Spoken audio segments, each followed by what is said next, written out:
কাজলা দিঘি এক গ্রামে লামিয়া নামের একটা মেয়ে থাকতো। লামিয়া যখন ছোট্ট ছিল তখন লামিয়ার মা বাবা এই দুনিয়া থেকে চলে যায়। গ্রামের সবাই লামিয়াকে অনেক অবহেলা করত। সবাই লামিয়াকে অনেক কষ্ট দিত। পাড়ার যত ছেলে আছে সবাই লামিয়াকে অনেক খারাপ কথা বলতো, কারণ লামিয়ার এই দুনিয়াতে আপনজন কেউ ছিল না। এইগুলা সহ্য করতে না পেরে লামিয়া ঘরে বসে কান্না করত। এইভাবে লামিয়া নিজেকে আর সামলাতে পারতেছিল না। যেন এই গ্রাম লামিয়ার জন্য একটা অভিশপ্ত গ্রাম হয়ে গেল। আর বসে বসে লামিয়া সিদ্ধান্ত নিল সে এই গ্রাম ছেড়ে অন্য গ্রামে চলে যাবে। তার এই অভিশপ্ত গ্রামে আর কখনোই ফিরে আসবে না। লামিয়া হাঁটতে হাঁটতে দূর দূরান্তে কোনো এক অজানা জঙ্গলের দিকেই চলে গেল। এই গভীর জঙ্গলের মধ্যে লামিয়া কোনো রাস্তা না পেয়ে গাছের নিচে আশ্রয় নিল আর বসে বসে কান্না করতে লাগলো। এমন সময় গভীর জঙ্গল দিয়ে শিয়াল পণ্ডিত হাঁটতেছিল আর মনের সুখে গান গাইতেছিল। হঠাৎ করে শিয়াল পণ্ডিত দেখলো আর মনে মনে বলতে লাগলো, আরে বাপু, এই মেয়েটা গভীর জঙ্গলের মধ্যে বসে একা একা কান্না কেন করতেছে রে? গিয়ে একটু দেখি তো।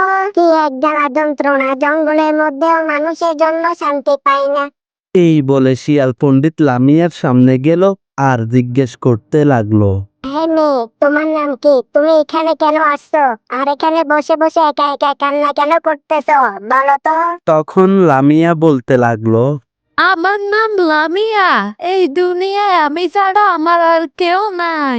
এরপর লামিয়া তার জীবনের গল্প এক এক করে শিয়াল পণ্ডিতকে বলতে লাগলো। লামিয়ার সব কথা শুনে শিয়াল পণ্ডিত লামিয়াকে বলল, সত্যি তুমি অনেক দুঃখী মেয়ে। তোমার কথা শুনে আমার অনেক কষ্ট লাগলো। চলো আমার সাথে, চলো, তোমাকে আমি আমার বাঘ মামার কাছে নিয়ে যাব।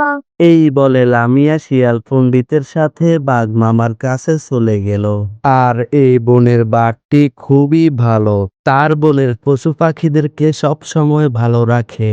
আর পশু পাখিরাও আনন্দে আনন্দে নাচে। আর দেখতে দেখতে শিয়াল পণ্ডিত লামিয়াকে বাঘ মামার কাছে নিয়ে এলো। বাঘ মামা দেখে শিয়াল পণ্ডিতকে জিজ্ঞাসা করলো, কি রে শিয়াল পণ্ডিত, এই মেয়েটাকে কোথায় থেকে এই জঙ্গলে নিয়ে আসলে?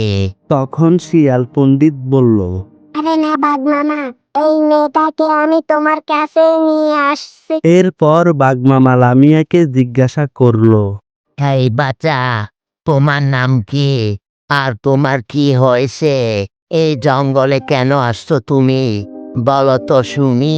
বাঘ মামার কথা শুনে লামিয়া একের পর এক সব কথাই বলতে লাগলো। লামিয়ার সব কথা শুনে বাঘ মামার অনেক খারাপ লাগলো আর লামিয়াকে বলল, বাচ্চা, তুমি চিন্তা করো না, আমি তোমার পাশে আছি।